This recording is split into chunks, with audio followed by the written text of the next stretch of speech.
Long, long way off, right away in the west of America, there once lived an old man who had one son. The country round was covered with forests, in which dwelt all kinds of wild beasts, and the young man and his companions used to spend whole days in hunting them, and he was the finest hunter of all the tribe. One morning when winter was coming on, the youth and his companions set off as usual to bring back some of the mountain goats and deer to be salted down, as he was afraid of a snowstorm, and if the wind blew and the snow drifted, the forest might be impassable for some weeks. The old man and the wife, however, would not go out, but remained in the wigwam making bows and arrows. It soon grew so cold in the forest that at last one of the men declared they could walk no more, unless they could manage to warm themselves. "That is easily done," said the leader, giving a kick to a large tree. Flames broke out in the trunk, and before it had burnt up they were as hot as if it had been summer. Then they started off to the place where the goats and deer were to be found in the greatest numbers, and soon had killed as many as they wanted. But the leader killed most, as he was the best shot. "Now we must cut up the game and divide it," said he, and so they did, each one taking his own share, and walking one behind the other, set out for the village.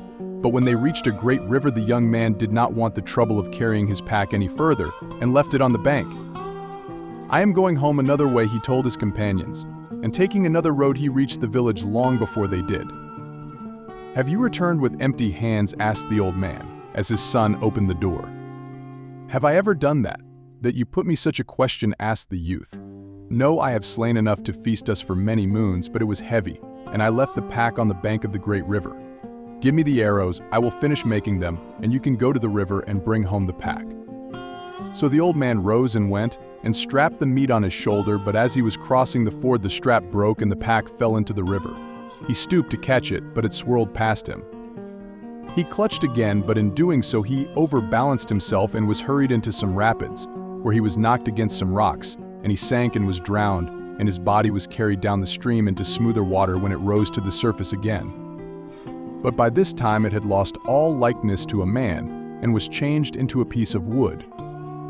The wood floated on, and the river got bigger and bigger and entered a new country.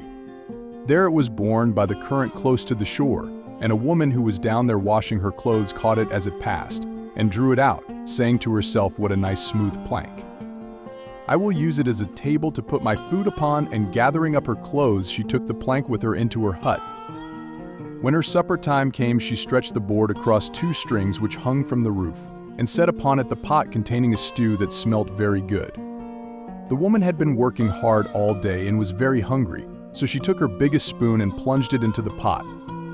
But what was her astonishment and disgust when both pot and food vanished instantly before her. "Oh, you horrid plank, you have brought me ill luck," she cried, and taking it up she flung it away from her. The woman had been surprised before at the disappearance of her food, but she was more astonished still when, instead of the plank, she beheld a baby. However, she was fond of children and had none of her own, so she made up her mind that she would keep it and take care of it.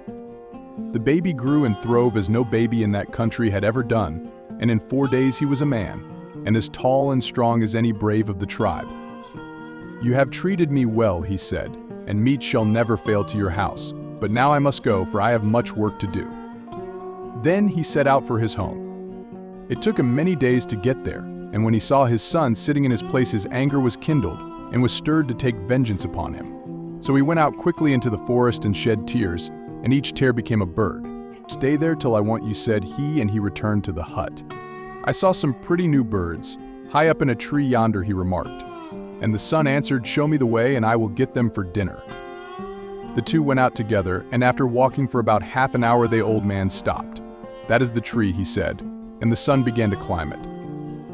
Now a strange thing happened.